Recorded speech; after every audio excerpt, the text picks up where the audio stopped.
Crime Prevention Coalition of America and the National Crime Prevention Council.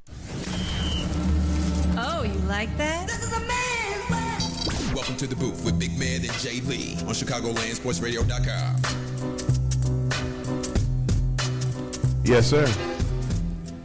Another week. Feels good. Taste of Chicago is going on right now. It is. It is. I'm not going. No, me neither. Me neither. It's too crazy down there, man. No, the last few years has been kind of hectic. That's a good place to get shot. I'm not finna step out. Yeah, let me get a turkey leg. Duck, duck, duck, duck. Black folks have lost their mind, man. That might have ruined the taste. It's over with. No shows anymore. They don't even allow shows. We got no Natalie more. Cole this weekend, man. Natalie Cole. Unforgettable. And the funny thing Wait, is, that's our daddy. And funny thing is that when all the shooting was going on, that's when Trey Songz was. So you gonna blame hip hop for this? No. The thing is not hip hop. It was R&B. You gonna blame urban music for this? It was R&B. You gonna blame urban music for this? I blame GCI. You want to blame GCI? But that's the funny thing. I was like, man, it's Trey Songz. Why people want to shoot when Trey Songz is crooning? You know what I'm saying? I mean, that's the best way to let your neighbors know your name right there. If you kill your neighbors, right? They know you now. But also, you have the ladies out there because the ladies are out there. What do ladies attract?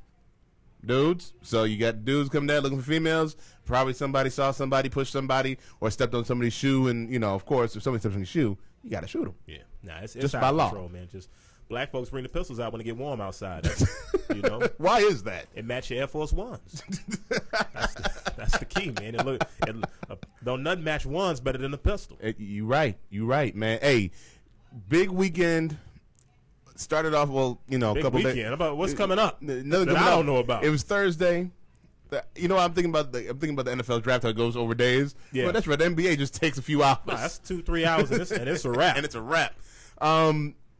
Let's get right into it, man. Kyrie Irving. Man, we got a guest in the booth today, man. We're gonna get there. I got you. We're gonna get there. Cause I have to set up some things. Oh, you got to set up. I got to set some things up. Okay. Pretend we didn't say that. Exactly. Go right ahead, man. I'm sorry. I didn't. You got to figure it out. We good. We're gonna introduce and everything. But Kyrie Irving, number one. What do you think, man? With the way this draft was and how weak it was, I mean, you can't really say you made a bad pick by picking up Kyrie Irving. He had 11 games last year for Duke.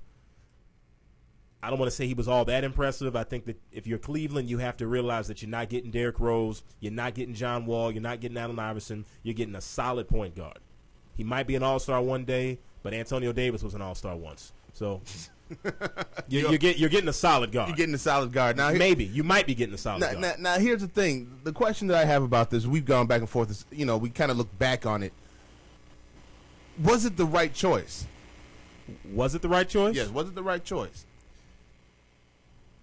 He was, I guess, he became Chris Paul all of a sudden. Right. It's kind of like when you're out at the club and you're trying to convince yourself that this girl that you're going home with looks good, so you keep drinking. That's kind of like what we got. Right. Everybody in the NBA just had to keep drinking to find these prospects attractive. So at the end of the day, now you have Kyrie Irving, who's all of a sudden next Chris Paul. He's got better point guard instincts than Derrick Rose and John Wall. You can plug him in, and he's going to be Chris Paul from day one. That's been sort of the talk now that's been generating. I'm not buying that. Right. 11 games, played against some mediocre competition, then he comes back, and he's supposed to be this natural point guard with all these point guard instincts, and I see him drop 29 in the NCAA tournament, and they get blown out. But he was getting his shot off, wasn't setting up anybody. He threw off the entire rhythm of a Duke team. But if you're a natural point guard, if you're able to fit in, you should be able to step in and keep the rhythm going. He wasn't able to do that. So I'm not sold on him being this almighty pure point guard prospect that they've been trying to sell him as. I'm not seeing another Chris Paul in him at all. Well, see, the thing is, after watching it and going through everything, like you said, they're forced, because this has to be the worst. Just watching, without seeing how they play in the NBA. But even when Kenyon Martin was drafted that year, there was excitement about Kenyon Martin, a bit of a buzz. Darius Miles, all these people. There was a little bit of a buzz about them.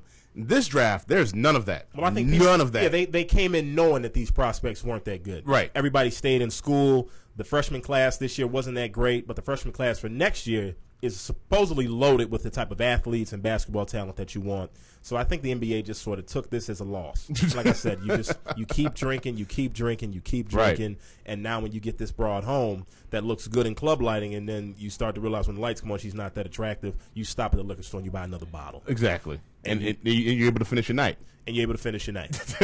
Now, the number 2 pick, Derrick Williams. Talk to me about this guy. This guy right here. Again, drinking. Go ahead. They say he's athletic, and I've seen some flashes of athleticism. I've seen the flashes. I think that against Duke. I think he was blasted up to the number 2 pick based solely on that Duke game. Okay. Kind of how Jamarcus Russell destroyed Notre Dame in that bowl game, and they pumped him up to the number 1 pick. That's sort of what happened with Derrick Williams. He's athletic, but I'm not sold on him in the NBA just because he's undersized to be a 4 in the league. But at the same time, he's not quick enough, or he doesn't have the perimeter skills to be a 3 in the league. I see a lot of Marcus Fizer when I look at Marcus. God, Fizer. I forgot his name. That's how bad it is. Marcus Fizer. When I look at Williams, I see a lot of Marcus Fizer. Similar game style in college. Dominated. Was a tweener when he got to the league. Went to a team that was already established at the 4. The Bulls had Elton Brand. Kind of like how the Timberwolves have Kevin Love, Michael Beasley. So he's going to be forced to play the 3. Right. He'll probably be better playing an undersized, quicker 4, kind of like David West, but he's going to be forced to play the 3 in Minnesota because they're loaded at the 4 already. Okay, so think about it like this. If you had the number 1 pick, if you were the Cleveland Cavaliers, what would you have done? Well, I mean, it's always easy to say I would trade it in a weak draft like this, but you have to have a buyer. And the thing is, I don't know necessarily if you had a buyer or if you can get the true value of a normal number 1 pick. I would have looked at possibly one of the Europeans. I would have thought about, well, if I'm the Cavaliers, you need perimeter scoring, first and foremost. Look at this team. I would have thought about Derrick Williams. But the thing is, they have Baron Davis. They have Ramon Sessions. I know they're not. I know Baron Davis is, on his last leg, and we don't know if he's going to be able to even, get himself motivated to play for Cleveland. But the thing is, if he's all right, he'll be fine at your point guard, and he's not going nowhere. No one's taking that contract. Bottom line, if you're Cleveland, you're going to be bad next year regardless. Exactly. You're going to be bad for the foreseeable future. Right. Unless you hit it rich in the lottery next year, get the number 1 pick, and you get a pure stud who comes in and turns your franchise around. But that's not happening this year. So if I'm the Cleveland Cavaliers, I would have thought about trading the pick, which probably wouldn't have happened because there just wasn't the amount of buzz for any of the players in this draft.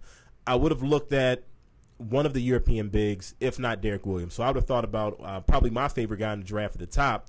What's it, Jan Vesely? You'd have taken him number 1? I would have thought about it. You'd have thought about it. I would have thought about him, or I'd have thought about Jonas Vanulius. Because they got Tristan Thompson who I thought was Texas. a waste. I mean, this has always been my thing, and I tell you this all the time. In the NBA, you can sell 2 things. You can sell hope, you can sell championships. And if you're the Cleveland Cavaliers, if you get Kyrie Irving, and the consensus is that, they're trying to build him up as Chris Paul, but they know he's only going to be a solid player. He doesn't scream superstar. If you draft one of these European guys that people haven't seen play, don't know much about, you can watch a 10-second highlight clip and see him dunking all over the place. You can sell this guy as, hey, he can be a potential franchise cornerstone. He can be great. So now you can sell hope to Cleveland. With Kyrie Irving, you can sell max out at a 5 seed. Right. But see, here's the thing. With Tristan Thompson, the thing about Cleveland is they got guys that their need wasn't point guard, and their need wasn't a power forward at all. Yep. What they needed was a center and a wingman, and especially a wingman. And I know people say you always go for the best player instead of need, but in this situation, I think because they're going to be bad next year anyways, you're better off waiting to see if there's another point guard out there next year and ride with Ramon Sessions, Baron Davis, get Derrick Williams. Personally, I'd have probably gone Kantner.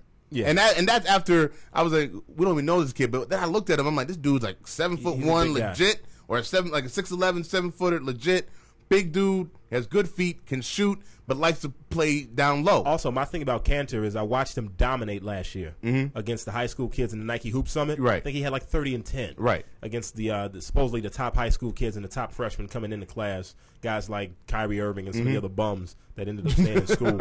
But I see what you're saying about Kanter. The only thing is that I can give Cleveland a pass on is that next year is so loaded with wing talent that they can possibly wait. And you can get a Harrison Barnes or Brad Beal or an Austin Rivers next year, or maybe a Perry Jones who can play the 3. Right. Or you can get an Anthony Davis who can play the 3 or the 4. So you can go out and you can get that explosive wing talent next year. And that's probably what they're thinking, that no matter where they pick in the lottery, they're going to get somebody next year. Now for the Timberwolves, real quick. the thing about the Timberwolves that throws me off is, again, Kantner was available. I probably would have gone that route too because they need a center. Darko, let's be honest, is not what you need. He's not the answer. Exactly. So I probably would have gone with Kantner on that one. It just somebody has to be moved. You have too many similar players. You have to pick right two. now. You have to pick two, and then you have to start flushing out the rest. Kevin Love, Anthony Randolph, Michael Beasley. They have Derek Williams, Wesley Johnson. I mean, if you want to throw Darko in that, throw Darko in that. I'd personally flush him down the toilet. But like you pick two, and you move on because here's the thing: these guys are interchangeable, but it's not going to work out. It can't. It cannot work out. So well, I mean, you have to ask yourself if you're Khan, do you want to get? You're gonna have to pay Kevin Love a max deal if you want to keep him in Minnesota, right? And I think he's been on record as saying they're gonna max out Kevin Love, which I think is probably one of the biggest mistakes you're gonna make in basketball history if you max out Kevin Love. You can't give him that type of money, or you end up like the Atlanta Hawks, to where you're a 5 seed every year at best, and you're stuck because you have no cap flexibility. Exactly.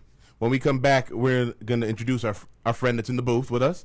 Also, we're gonna talk about Utah Jazz. Utah Jazz, they got, I think, maybe did the best in the draft with the high picks that they had.